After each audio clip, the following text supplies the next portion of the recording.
Odoberajte kanál Politický Express a pravda vás už nikdy neobíde. Ministerstvo životného prostredia MŽP Slovenskej republiky i Ministerstvo pôdohospodárstva a rozvoja vidieka MPRV Slovenskej republiky chcú intenzívnejšou spoluprácou prispieť k ochrane a obnove lesov, pôdy a prírody.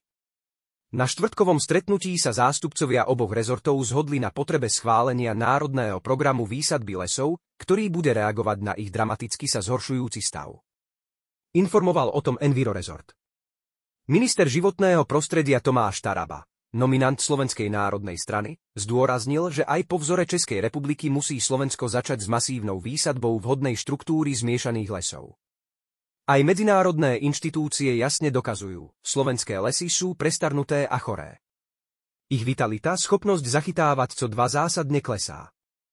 Nastal čas tomuto problému, ktorý musí trápiť všetkých Slovákov čeliť. A riešením je pristúpiť k politike výsadby správnej odolnej skladby lesov, zdôraznil šéf Envirorezortu. Nepochybuje, že štát bude mať na to disponibilné zdroje. Minister pôdohospodárstva a rozvoja vidieka Richard Takáč, Smer SD, ocenil ochotu spoločne hľadať najlepšie riešenia pre ochranu prírody i rozvoj pôdohospodárstva.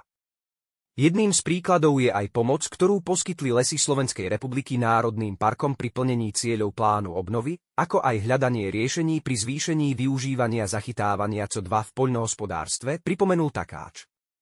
Ministri sa počas rokovania venovali i otázkam spolupráce oboch rezortov pri rozširovaní a obnove melioračných kanálov. Taraba v tejto súvislosti naznačil, že sa rozširuje potenciál podpory prostredníctvom environmentálneho fondu.